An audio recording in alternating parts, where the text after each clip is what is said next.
தொடர்ச்சியாக அப்போஸ்தல நடபடிகள் பார்த்து கொண்டே வருகிறோம். இந்த நாளிலும் அப்போஸ்தல நடபடிகள் 7ஆம் அதிகாரத்தை நாம் பார்க்க போகிறோம். Book of acts chapter 7. இதற்கு முந்தின அதிகாரம் நாம் முன்பதாக நம்ம பார்த்தோம். ஸ்தேவானை குறித்து நம்ம பார்க்கும்பொழுது அதில் கடைசி வசனம் உங்களுக்கு தெரிஞ்ச ஒரு காரியம்தான். அவன் பேசிக்கொண்டு இருக்கிற வேளையிலே ஆலோசனை சங்கத்தில் உட்கார்ந்திருந்த அனைவரும் அவன் மேல் கண்ணோக்கமாயிருந்து அவன் முகம் தேவ தூதனின் முகம் போல் இருக்க கண்டார்கள். கடைசியாக நம்ம பார்த்த காரியம் அதுதான். அப்போ பாருங்கள், தேவ பிள்ளைகள் என்றாலே முகத்திலேயே ஒரு வித்தியாசம் இருக்கிறது. ஹல்லேலூயா. நீங்களே சில இடத்துலலாம் போனீங்கன்னா ஈஸியாக ஐடென்டிஃபை பண்ணிடலாம், இவங்க கிறிஸ்தவங்க. யாரும் சொல்லணுன்ற அவசியமே இல்லை. பெண்களுக்காச்சும் பொட்டு வைக்கல, செயின் போடல அப்படின்னா நம்மளுக்கு முகம் டக்குன்னு தெரிஞ்சிடும் இவங்க டிஃப்ரெண்ட்டுன்னுட்டு. ஆனால் தேவ பிள்ளைகள் எங்கே இருந்தாலும் சரி, நம்ம பார்க்கும்பொழுதே அவங்களுக்கு என்ன தெரியும், நம்மளுக்கு அந்த அடையாளம் தெரிஞ்சிடும். இங்கே நம்ம வாசிக்கும்பொழுது அவைகளை வாசிக்கிறோம். அப்போ அந்த ஸ்தேவான் இடத்திலே வாக்குவாதங்கள் உண்டாகிறதும் அங்கே ஜனங்கள் அவனுக்கு விரோதமாக எழும்புகிறதை குறித்து நாம் கடைசியாக நாம் பார்த்தோம். இதன் தொடர்ச்சி நாம் பார்க்கும்பொழுது இந்த அதிகாரம் முழுவதும் இந்த ஸ்தேவான் அங்கே இருக்கிற தலைவர்களிடத்திலே சத்தியத்தை போதிக்கிற ஒரு அதிகாரமாக இருக்கிறது. ஏறக்குறைய 60 வசனங்கள் அதிலே காணப்படுகிறது. அப்போ நம்ம இந்த அப்போஸ்தல நடபடிகள் என்று பார்க்கும்பொழுது அப்போஸ்தலருடைய வாழ்க்கையில் என்ன நடந்தது அப்படி என்று தான் ஒவ்வொரு அதிகாரத்தையும் நம்ம பார்த்துன்னு வரோம். ஆனால் இந்த அதிகாரத்திலே இந்த ஸ்தேவான் என்பவன் அவன் சொல்லியிருக்கிற அந்த செய்திகளிலே இருந்தே சில காரியங்களை உங்கள் மத்தியிலே நான் சொல்ல விரும்புகிறேன். முதலாவதாக 2ஆம் வசனத்தை நாம் வாசிப்போமே என்றால், அதற்கு அவன், சகோதரரே பிதாக்களே கேளுங்கள், நம்முடைய பிதாவாகிய ஆபிரகாம் காரானீரிலே குடியிருக்கிறதற்கு முன்னே மெசபத்தோமியா நாட்டிலே இருக்கும்பொழுது பொழுதே மகிமையின் தேவன் அவனுக்கு தரிசனமாகி என்று சொல்லி அதை தொடர்ந்து அவர் பிரசங்கிக்க அல்லது அவர்களோடு கூட அவர் விளக்க ஆரம்பிக்கிறார். அப்போ முதலாவது நான் சொல்ல விரும்புகிற காரியம், first you need to know the history of your life. எங்கே உங்களுடைய ஆரம்பம் இருக்கிறது, நீங்கள் எங்கே இருந்து வந்தீர்கள் என்பதை தேவ பிள்ளைகளாகிய நாம் அறிந்திருக்க வேண்டியது அவசியமாக இருக்கிறது. அப்போஸ்தலனாகிய பேதுரு விதமாய் சொல்லுகிறார், நீங்கள் நம்பியிருக்கிற சத்தியத்தை குறித்து ஒருவன் உங்களிடத்தில் கேள்வி கேட்டால் அதற்கு பதில் சொல்ல நாம் என்ன பண்ணியிருக்கணும், அறிந்திருக்க வேண்டும் என்று சொல். இன்னைக்கு அநேக தேவ பிள்ளைகளுக்கு அவர்கள் எதை நம்பி இருக்கிறார்கள், அவர்களுடைய ஆரம்பம் எங்கே, சரித்திரம் என்ன என்பதே அநேகருக்கு என்ன பண்ணுறதில்லை, தெரிகிறதே இல்லை. அப்போ தெரியாததினால என்ன நடக்கிறது என்றால், அநேக வஞ்சிக்கிற போதனை செய்கிறவர்கள் அவர்களை தவறான பாதையில் என்ன பண்ணிடுறாங்க, நடத்தி கொண்டு போயிடுறாங்க. நான் இந்த உதாரணத்தை நிறைய முறை சொல்லியிருக்கிறேன், மறுபடியும் நான் சொல்லுகிறேன். வல்லூர்புரத்திலே நமக்கு இருக்கிற சபையில் இருக்கிற விசுவாசிகள் ஒரு பல ஆண்டுகளுக்கு முன்பதாக அம்மா இடத்துல வந்து கேட்டாங்க, கைத்தட்டி பாட்டு பாடலாமா அப்படின்னு கேட்டாங்க. என்ன கேட்டாங்க? கையை தட்டி பாட்டு பாடலாமா? ஏன்னா ஒரு கூட்டத்தினர் வந்து சொன்னாங்க, பிரசிடெண்ட் வந்திருக்கிறாரு, இல்லை பிரைம் மினிஸ்டர் வந்திருக்கிறாருன்னா நீங்கள் இப்படி தான் கையை தட்டி சத்தம் போட்டுனே இருப்பீங்களா, இப்படி தான் கத்தினே இருப்பீங்களா? வந்தால் அமைதியாக இருக்கணும், தேவாலயத்தில் வந்தால் சத்தம் போடக்கூடாது, கையை தட்டக்கூடாது, கத்தி பாடக்கூடாது, அமைதலாக இருக்கணும். அப்போ அவர்களுக்குள்ளே ஒரு குழப்பம் வந்துடுச்சு. இப்போ கையை தட்டலாமா, தட்டக்கூடாதா? சத்தமாக பாடலாமா, பாடக்கூடாதா? காரணம் என்ன? சத்தியத்தை தேவன் நம்மை நடத்தி வந்த வழிகளை அவங்க என்ன பண்ணல, அறிந்து கொள்ளவே இல்லை. வேதம் சொல்லுகிறது, தேவனை எப்படி ஆராதிக்கணும் என்று கம்பீர சத்தத்தோடு கர்த்தரை தொழுது கொள்ளுங்கள். ஹல்லேலூயா, ஹல்லேலூயா. நீங்களாம் அப்படி தான் தொழுது கொள்கிறீங்க பார்த்தீங்களா? எப்படி ஹல்லேலூயா, கம்பீர சத்தமாக ஒரு முறை ஹல்லேலூயா சொல்லுவோமே. அடப்பாம, இதுதான் உங்கள் கம்பீரமா? கர்த்தருக்கு எது கொடுத்தாலும் எப்படி கொடுக்கணும், முழு பலத்தோடு கொடுக்கணும். இன்னும் ஒரு முறை கம்பீரமாக சொல்லுவோமா? அப்போ இவ்வளோ பாருங்கள். அப்போ போன வாட்டி கர்த்தரை வஞ்சிச்சு இருக்கிறீங்க நீங்கள் எல்லாம், உங்கள் பலனை கர்த்தருக்கு என்ன பண்ணல. அப்போ பாருங்கள், சத்தியத்தை தெரியல. பாருங்கள், அப்போஸ்தலனாகிய யோவான் பரலோகத்திற்கு போகிறாங்க. போனால் எண்ணிக்கைக்கு அடங்காத தேவதூதர்களும் பாஷைக்காரர்களும் அங்கே தேவனை ஓயாமல் கர்த்தரை துதித்து கொண்டு இருக்கிறான். ஒரு 10 பேர் சேர்ந்து பேசினாலே எவ்வளோ சவுண்டாக இருக்கு. ஒரு 100 பேர் பேசினா எப்படி இருக்கும்? ஒரு 1000 பேர் பேசினா எப்படி இருக்கும்? 1,00,000 பேர் பேசினா எப்படி இருக்கும்? ஆனால் கோடி கோடியானவர்கள் தேவனுடைய சமூகத்தில் ஆராதிக்கும் பொழுது அது எவ்வளவு கம்பீர சத்தமாக இருக்கும். அப்போ அப்படிப்பட்ட ஆராதனையிலே மகிமைப்படுகிறார் தேவன். ஆனால் ஒரு கூட்டத்தினருக்கு என்ன பண்ணல, அவர்களுடைய ஆரம்பம் தெரியல, தேவன் நடத்தி வந்த வழிகள் தெரியல, அவங்களுடைய ஹிஸ்டரி தெரியாததினாலே அவர்களுக்குள்ள என்ன இருக்கு, பலவிதமான கேள்விகள் இருக்கு. ஈஸியாய் கள்ள போதகர்களும் கள்ள தீர்க்கதரிசிகளும் அவங்களை ஈஸியாக வஞ்சிச்சிடலாம். நம்மளுடைய வேதாகம கல்லூரி நமக்கு முன்னாடி நடக்கும்பொழுது ஒரு தம்பியை மெட்ராஸ்லேருந்து கொண்டு வந்து சேர்த்தான். அவர் ஒரு மலையாள பாஸ்டர் வந்திருந்தார். அப்போ நான் தான் அவருக்கு மொழிபெயர்த்துன்னு இருந்தேன், அவர் டிரான்ஸ்லேட் பண்ணின்னு இருந்தார். அவர் ஒரு தீர்க்கதரிசி. அப்போது அவர் பேசினே இருக்கும்பொழுது எனக்கு ஒரு ஃபோன் வந்தது. ஜாம் பண்ணின்னு இருந்தார். ஃபோன் வந்தது. அப்போ நான் அவர்கிட்ட சொன்னேன், நீங்கள் ஜாம் பண்ணுங்கள், நான் பேசிட்டு வந்துடுறேன்ட்டு நான் வெளில வந்தேன். திருப்பியும் வந்தேன்.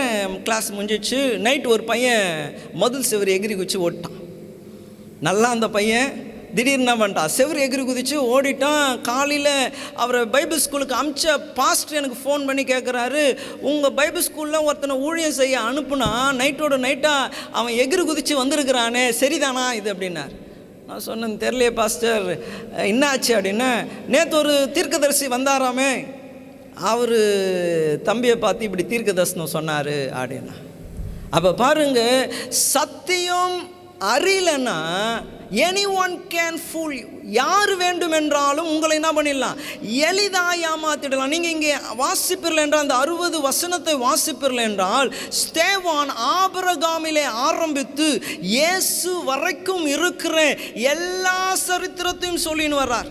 ஈசாக்கை குறித்து சொல்றார், யாக்கோபை குறித்து சொல்றார், யோசேப்பை குறித்து சொல்றார், மோசேவை குறித்து சொல்றாரு. அப்படி என்று தலைமுறைகளை சொல்லி கொண்டு வருகிறார்.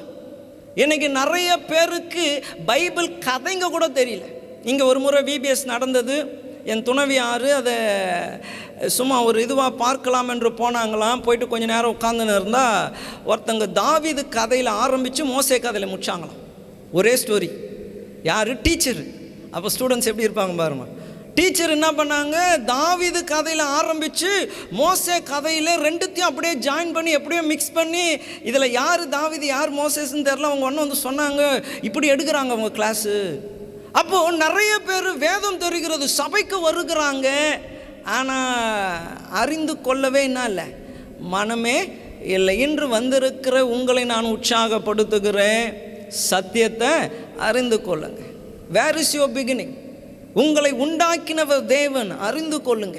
உங்களை ரட்சிக்கும்படியாய் அவர் சிங்காசனத்தை விட்டு இந்த பூமிக்கு மனித அவதாரம் எடுத்து வந்தார், அறிந்து கொள்ளுங்க. உங்களுடைய சகல பாவங்களையும் அவர் மன்னித்தார், அறிந்து கொள்ளுங்க. அவருடைய தழும்புகளால் நீங்கள் குணமானீர்கள். அவர் உங்களுக்கு சமாதானத்தை உண்டு பண்ண ஆக்கினியை ஏற்றுக்கொண்டார், அறிந்து கொள்ளுங்க. யாரு கேட்டாலும் தைரியமாய் இதுதான் என்று சொல்லக்கூடிய வேத அறிவு உங்களுக்கு என்ன பண்ணணும், இருக்க வேண்டும். ஹல்லேலூயா, ஹல்லேலூயா. பாருங்கள், நேற்று தினத்தில் ஒரு ஊழியக்கார் வந்தார். அவர் பேசினே இருக்கும்போது சொன்னார், செப்டம்பர் 24 இயேசு வரார் தெரியுமா அப்படின்னார். நீங்களாம் கூட கேள்விப்பட்டிருப்பீங்கன்னு நினைக்கிறேன். எனக்கு இன்றைக்கி தான் அது கிளிக் ஆச்சு. சரி யார் என்னான்னு போட்டு யூடியூப்பில் போட்டால் நூற்றுக்கணக்கான பேர் பேசியிருக்கிறாங்க. செப்டம்பர் 24, 2025 ஆண்டவராகிய இயேசு கிறிஸ்து வரப்போகிறாரு. ராப்சர். இன்றைக்கி இங்கிலாண்டில், அதான் யூரோப் கண்ட்ரிலெலாம் பார்த்திங்கன்னா ரெட் மூன் ஃபுல்லாக என்ன அது சோலார் எக்லிப்ஸா அது வந்திருக்கு. அடுத்தது 14ஆம் தேதியோ 15ஆம் தேதியோ எருசலேமிலே பலி செலுத்துகிறாங்க. அப்போ அந்த ஈவெண்ட் எல்லாம் ஒன்றாய் சொல்லி அவங்க என்ன சொல்கிறாங்க, 24 தான் இயேசுவினுடைய ரகசிய வருகை இருக்க போகுது அப்படின்னு. அப்போ நிறைய பேர் நிறைய காரியம் சொல்கிறாங்க. கேட்கும் போது அப்போ இயேசு வர்றார், வந்தால் சந்தோஷம்தான். ஆனால் இயேசு வேதத்தில் என்ன சொல்லியிருக்கிறார், வருகிற நாளையோ நாழிகையோ ஒருவனும் பிதாவை தவிர, அது என்ன அவருக்கு கூட தெரியாதான். என்ன சொல்கிறாரு, எனக்கு கூட தெரியாது, ஒன்லி ஃபாதர் நோஸ். ஆனால் அவர் அவ்வளவு தெளிவாய் சொல்லியிருந்தோம். ஜனங்கள் இன்னைக்கு என்ன பண்ணுறாங்க, 24 வருவார், 24 ஏற்கனவே ஒரு பாஸ்ட் வந்து சொன்னார். நம்ம அந்த பழைய கொட்டாயில் இருக்கும்போது எனக்கு ஞாபகம் இருக்குது, ஒரு ஊழியக்காரர் வந்து இதே போல் ஒரு டேட்டு சொன்னார். டேட்டு சொல்லி முடிச்சுட்டு அவர் அப்படியே எல்லாரும் அபிஷேகத்தில் நடத்திட்டு உட்கார்ந்தாரு. ஐயா எழுந்து சொன்னார், நம்பாதீங்க. பிரசங்கார் ஸ்டேஜ்லேயே தான் இருக்கிறாரு. ஐயா எழுந்து சொன்னார், நம்பாதீங்க. ஏன்னா இயேசு என்ன சொல்லியிருக்கிறாரு, நாளையோ நாழிகையோ. அப்போ இன்று நான் உங்களை உற்சாகப்படுத்துகிறேன், வேதத்தை என்ன பண்ணுங்க, நன்று அறிந்து கொள்ளுங்க. கடைசி நாட்களிலே இருக்கிறோம். ஓனாய் ஆட்டு தோலை போற்றின ஓநாய்க்கள் உங்கள் மத்தியிலே உலாவிக்கொண்டே தான் இருக்கிறாங்க. பார்த்தா எல்லாருமே கிறிஸ்தவங்க தான், பார்த்தா எல்லாரும் பைபிள் வச்சுன்னு இருக்கிறாங்க, பார்த்தா எல்லாம் என்ன போலவே ஒயிட் ட்ரெஸ் போட்டுன்னுக்கிறாங்க. நான் தான் அடிக்கடி சொல்கிறேன், என்ன கூட நம்பாதீங்க. நம்ப வேண்டிய ஒரே காரியம் என்ன தான், வேதம் ஒன்று தான். எல்லா மனுஷனும் பொய்யனே, கர்த்தர் ஒருவரே சத்தியபரர். என் வார்த்தை மாறும், ஆனால் மாறாத ஒரு வார்த்தை இருக்கிறது, அது இயேசுவினுடைய வார்த்தை மாத்திரமே. ஹல்லேலூயா. அப்போ அந்த சத்தியத்தை அறிந்து கொள்ள பிரயாசப்படுங்க. இந்த அதிகாரத்திலே நாம் பார்க்கிறோம், அவர் எல்லாவற்றையும் அறிந்திருந்தார்.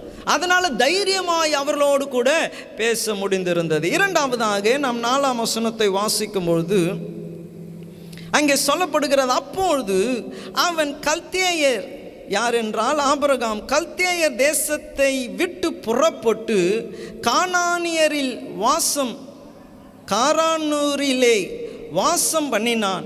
அவனுடைய தகப்பன் மரித்த பின்பு அவ்விடம் விட்டு நீங்கள் இப்பொழுது குடியிருக்கிற இந்த தேசத்திற்கு அவனை அழைத்து கொண்டு வந்து குடியிருக்கும்படி செய்தார். இரண்டாவதாக நான் சொல்ல விரும்புகிற காரியம், some death can start a new beginning. சில மரணங்கள், சில சாவு புதிய ஆரம்பத்தை கொண்டு வரும். நம்மளுடைய வாழ்க்கையில் கூட சில காரியத்தை நம்ம பிடிச்சே வச்சுன்னு இருக்கோம். தேவன் ஆபிரகாமை அழைத்தார், நீ இருக்கிற இந்த தேசத்தை விட்டு நான் காண்பிக்கிற தேசத்திற்கு போ, உன் இனத்தை விடு, உன் குடும்பத்தை விடு, நீ எதை நம்பி இருக்கிறையோ அதையெல்லாம் விட்டுட்டு நான் காண்பிக்கிற தேசத்திற்கு போ, நான் உன்னை பெரிய ஜாதி ஆக்கி உன்னை ஆசீர்வதித்து உன் பேரை பெருமைப்படுத்துவேன், நீ ஆசீர்வாதமாயிருப்பாய். வாக்குத்தத்தத்தை பெற்று இருக்கிறான், ஆனால் போக முடியல. ஏன்னா ஒரு வயசான தகப்பனார் என்ன பண்ணுறாரு, கூடவே இருக்கிறார். அப்போ அங்கே இருந்தாங்க, குடி மாறினாங்க. ஆனால் தேவன் வாக்கு பண்ணின இடத்திற்கு எப்பொழுது போக முடிந்தது என்றால், சில மரணங்கள் நேரிட்ட பொழுதுதான் அடுத்த புதிய ஒரு ஆரம்பம் அது ஆரம்பிக்க காணப்பட்டது. ஹல்லேலூயா. இன்றும் உங்களை நான் உற்சாகப்படுத்துகிறேன். சில காரியங்கள் ஒருவேளை உங்களுடைய முன்னேற்றத்திற்கு தடையாக இருக்கும். தேவன் உங்களுக்கு என்று ஒரு ஆசீர்வாதத்தை வைத்திருக்கிறார், ஒரு மேன்மையை வைத்திருக்கிறார், ஒரு புதிய வழியை வைத்திருக்கிறார், ஒரு புதிய உயர்வை வைத்திருக்கிறார். ஆனால் ஏதோ ஒரு காரியம் அதை நீங்கள் சாகடிக்காத வரைக்கும் உங்களை அது என்ன பண்ணின்னு இருக்கும், தடை பண்ணிக்கொண்டே இருக்கும். அடுத்த ஸ்டெப்பு வைக்க முடியாது. அடுத்த ஸ்டெப்பு வைக்கணும்னா ஒன்று மனசில் வரும், ஐயோ அப்பா விட்டோமே.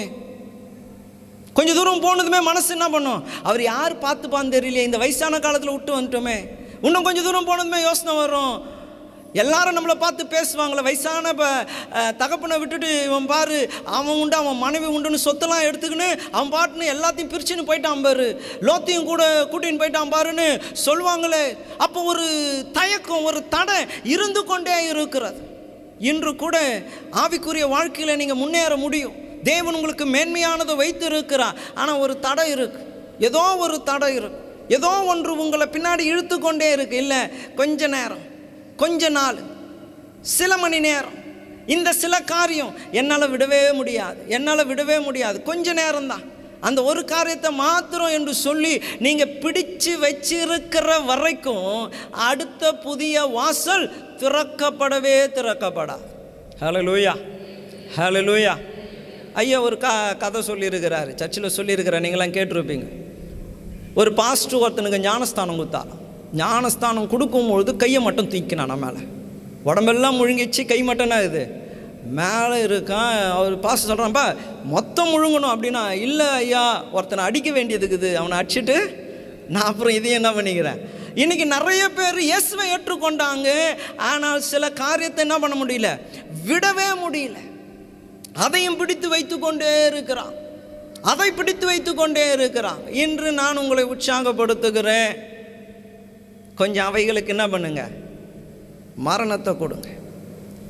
அந்த கிரியைகள் சாகட்டும். அந்த கிரியைகள் உங்களை முன்னேறக்கூடாதபடி தடை செய்கிறவர்களை அகற்றி விடுங்க. வேதம் அழகாய் சொல்லுகிறது, விசுவாசத்தை துவைக்கினவரும் முடிக்கிறவருமாகிய இயேசுவின் மேலே உங்கள் கண்களை பதிய வைத்து உங்களுக்கென்று நியமித்த ஓட்டத்தில் ஓடுங்க. பின்னானவைகளை மறந்து போங்க. இன்றைக்கி நிறைய பேர் மூட்டை மூட்டையாக தூக்கிக்கின்னு ஓட பிரயாசப்படுறான்.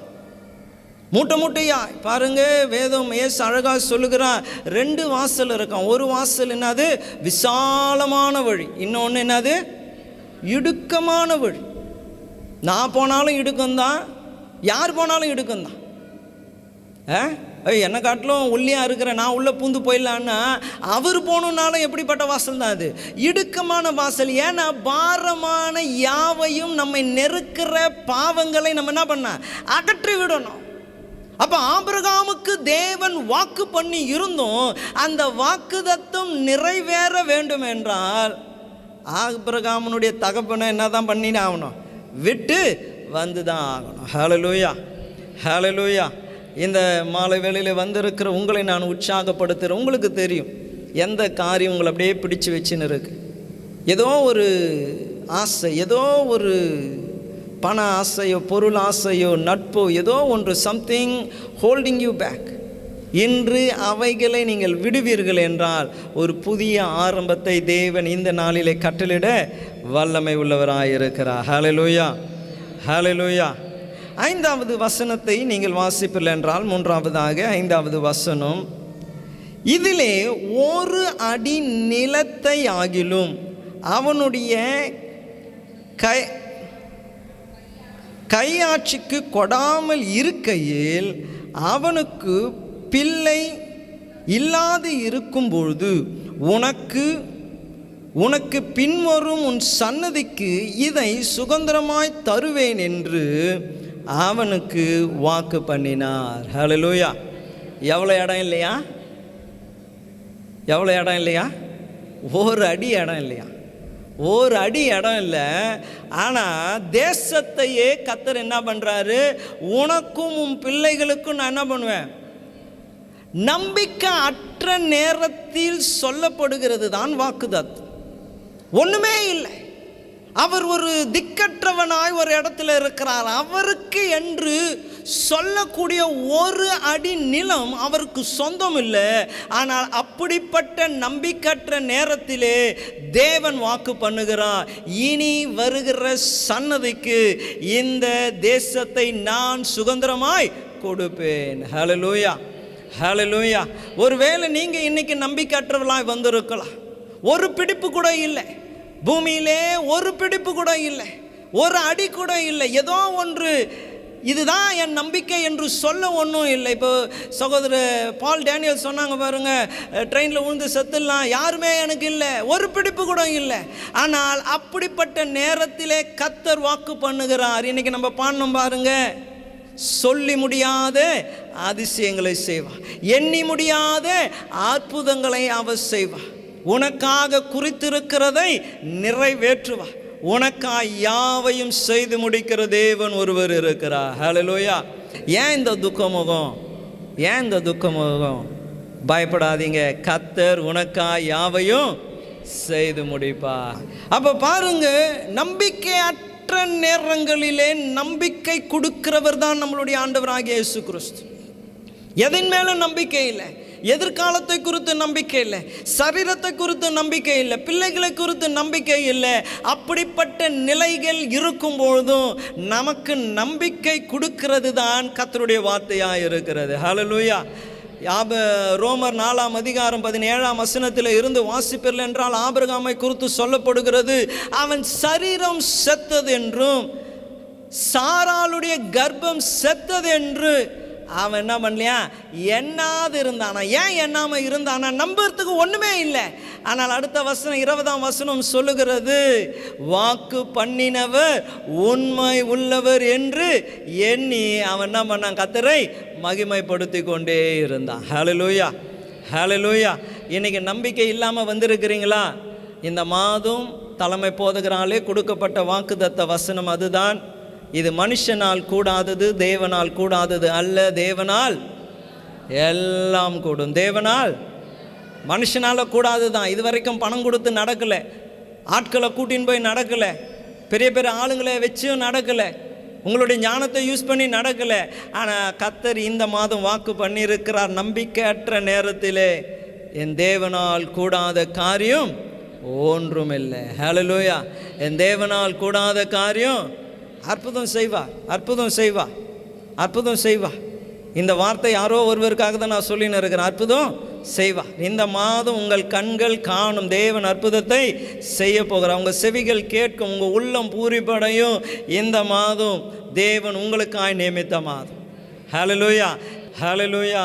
அப்போ இங்கே நம்ம வாசிக்கிறோம் பாருங்க, சொல்லப்படுகிறது நாவா தேவன் அவனுக்கு சொன்ன வாக்குத்தத்தம் நிறைவேறும் காலம் வந்தபொழுது.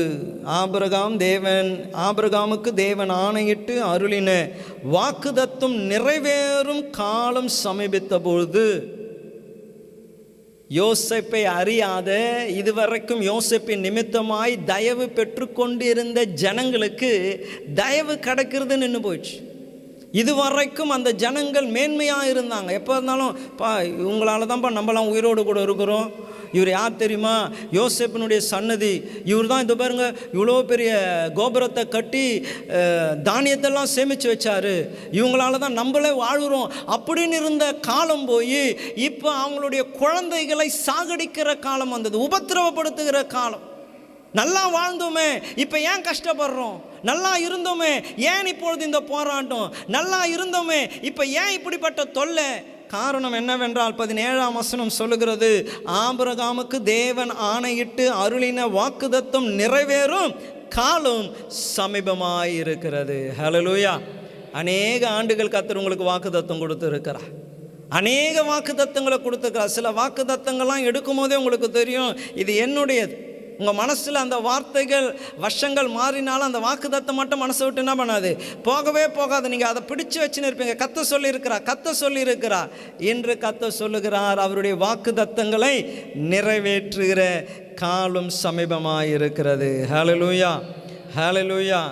அடுத்ததாக 5ஆவதாக நான் சொல்ல விரும்புகிற காரியம் 28 29ஆம் வசனத்தை நாம் வாசிப்போமே என்றால், 28 29, நேற்றும் நீ அந்த எகிப்தியனை கொன்றது போல என்னை கொன்று போட மனதாய் இருக்கிறாயா என்றான். இந்த வார்த்தைகளை நிமித்தம் மோசே ஓடிப்போய் மீதியானின் தேசத்திலே சஞ்சரித்து கொண்டிருந்தான். அங்கே இருந்தபொழுது அவனுக்கு 2 குமாரர்கள் பிறந்தார்கள். பாருங்க, இந்த மோசே தேவன் அவனை அழைத்திருக்கிறார் என்று சிறு வயது முதலே அவனுக்கு தெரிந்திருந்தது. நீங்கள் அந்த வசனத்தெல்லாம் வாசிக்கும் போதே தெரியும், அவன் சௌந்தரியம் உள்ளவனாய் பிறந்தான். அவனுக்கே தெரிகிறது. இன்னும் ஒரு வசனத்தை கூட இதில் வாசிப்போம் என்றால் 25ஆம் வசனத்தை வாசிக்கும் பொழுது அங்கே சொல்லப்படுகிறது, தன்னுடைய கையினாலே, மோசே சொல்றாரு, தன்னுடைய கையினாலே தேவன் தங்களுக்கு இரட்சிப்பை தருவார் என்பதை தன்னுடைய சகோதரர்கள் அறிந்து கொள்ள வேண்டும் என்று அவன் நினைத்தான்.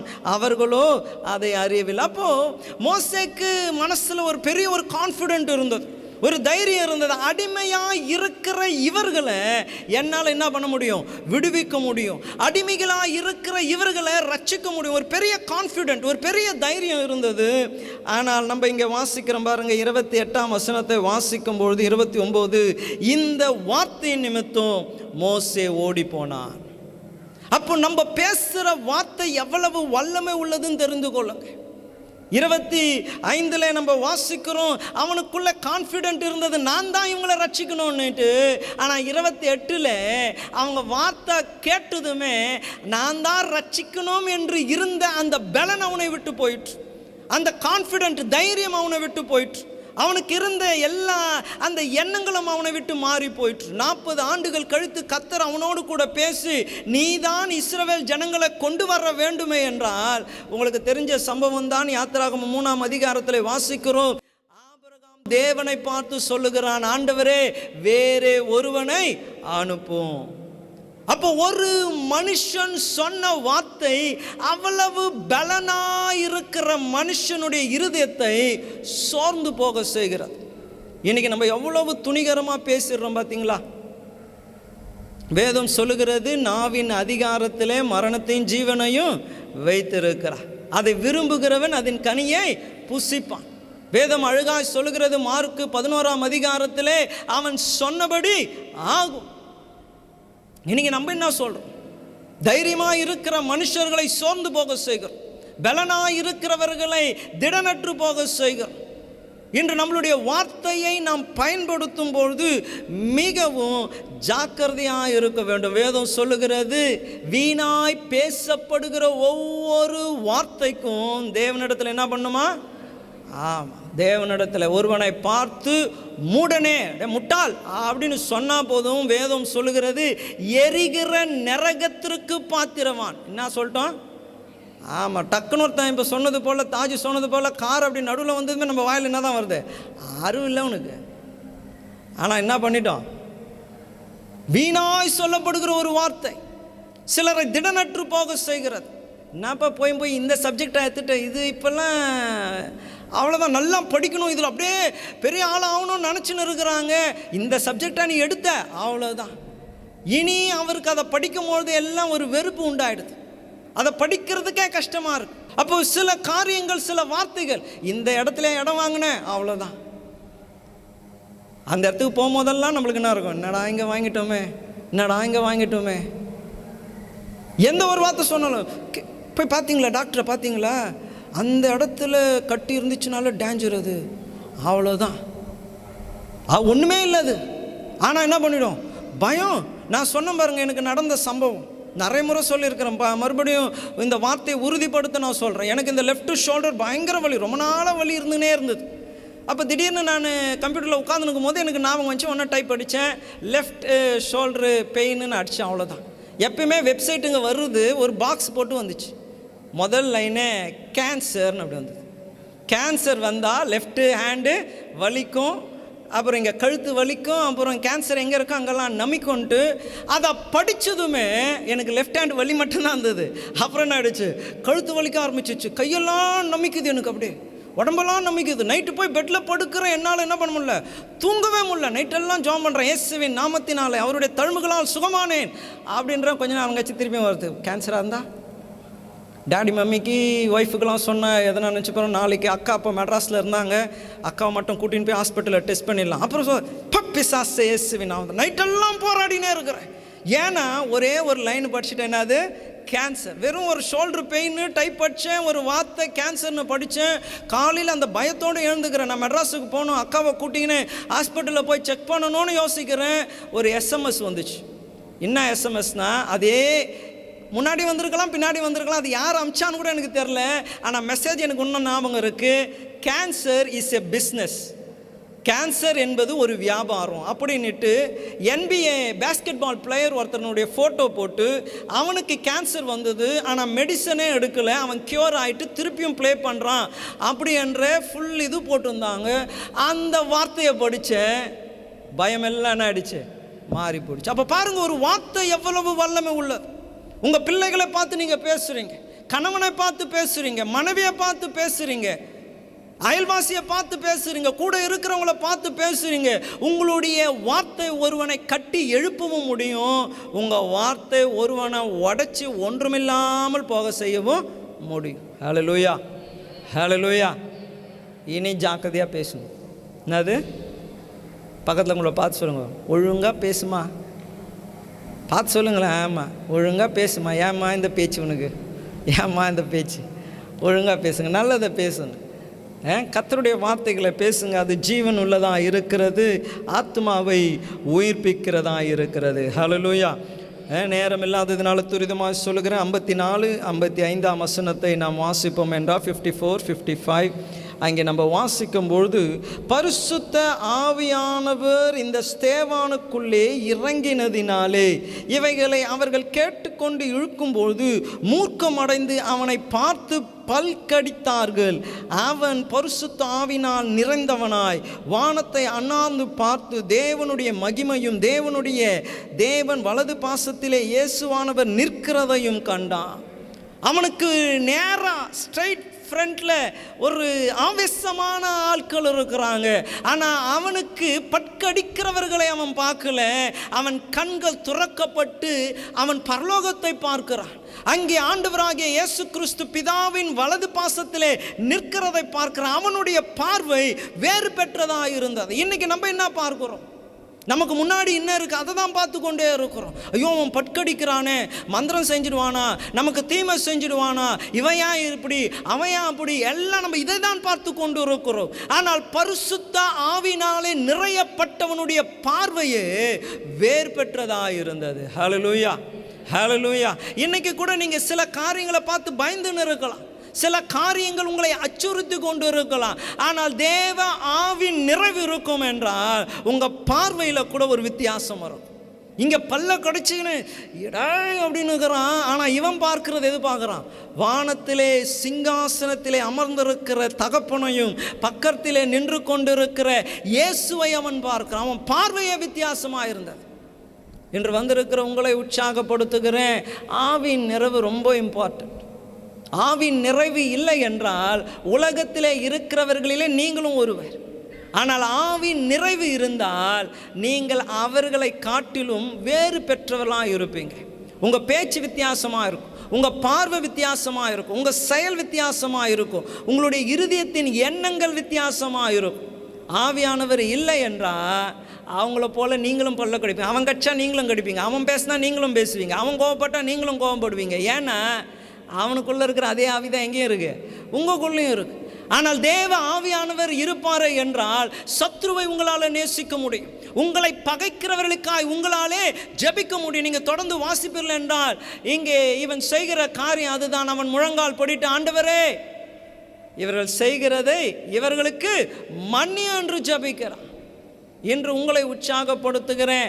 ஆவின் நிறைவு இருந்தால் வேதம் சொல்லுகிறது, தேவனுடைய ஆவியானவராலே நடத்தப்படுகிறவர்கள் எத்தனை பேர்களோ அத்தனை பேர்களும் தேவனுடைய புத்திரர்கள் என்று எண்ணப்படுவாங்க. நீங்கள் யாரால் நடத்தப்படுறீங்க?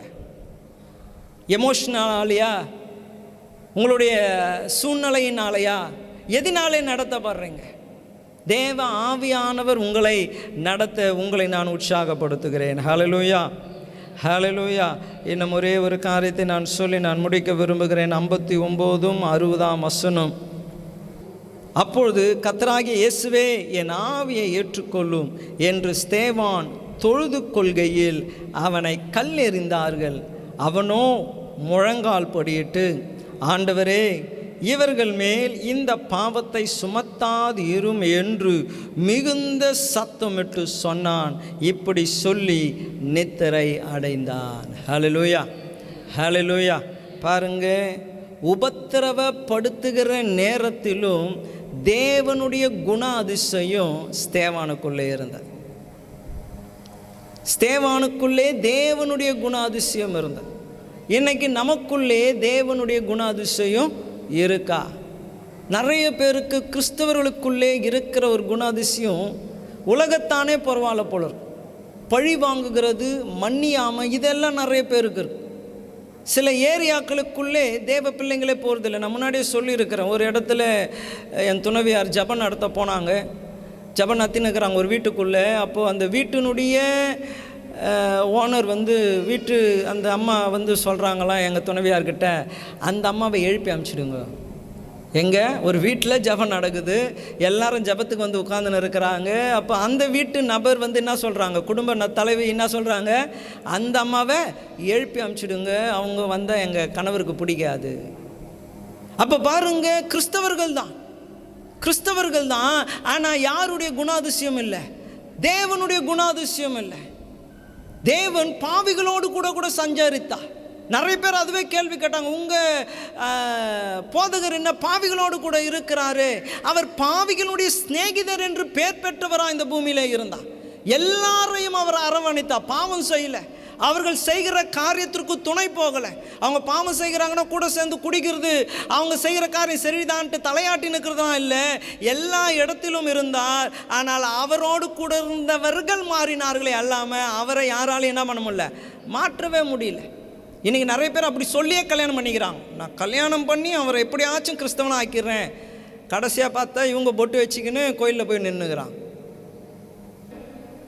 யார் என்னை வந்து விசிட்டிங் பண்ணவே இல்லை, அதனால் நான் சர்ச்சுக்கு வர்றதில்லை. யார் என்னை விசாரிக்கிறது இல்லை. கர்த்தர் எனக்கு என்ன செஞ்சுட்டார், நான் சர்ச்சுக்கு வரணும். ஆனால் ஒரு மனுஷனை கல் எறிகிறாங்க, அவன் தொழுது கொள்ளும்பொழுது கல் எறிகிறான். ஆனாலும் அவன் என்ன பண்ணல, இயேசுவை விடவே இல்லை. அவனுக்கு விரோதமாக பல்கடித்தாங்க, இயேசுவை விடவே இல்லை. யார் என்ன சொன்னாலும் சரி, தன் ஜீவன் போகும்போது என்று தெரிஞ்சும் இயேசுவை என்ன பண்ணல, விட்டு தன் ஜீவனை ஆதாயப்படுத்தி கொள்ளணும்னு அவன் எண்ணவே இல்லை. இந்த நாளிலே வந்திருக்கிற உங்களை நான் உற்சாகப்படுத்துகிறேன். இந்த பந்தியை நம்ம பார்க்கிறோம். இது எதை காண்பிக்கிறது என்றால், இயேசு உங்களுக்காய் தன் ஜீவனை கொடுத்தார். வேதம் சொல்லுகிறது, தன் சிநேகிதனுக்கு ஜீவனை கொடுக்கிறதை காட்டிலும் மேலான அன்பு ஒன்றும் இல்லை. அவர் தன் ஜீவனை கொடுத்து நீங்கள் அவருடைய சிநேகிதன் என்று காண்பித்திருக்கிறார். உண்மையாக நீங்கள் அவருக்கு சிநேகிதனாக இருப்பீர்களே என்றால் நீங்களும் என்ன பண்ணணும், ஜீவனை கொடுக்கிற சூழ்நிலைகள் வந்தாலும் இயேசுவை விட்டு கொடுக்கக்கூடாது. நம்ம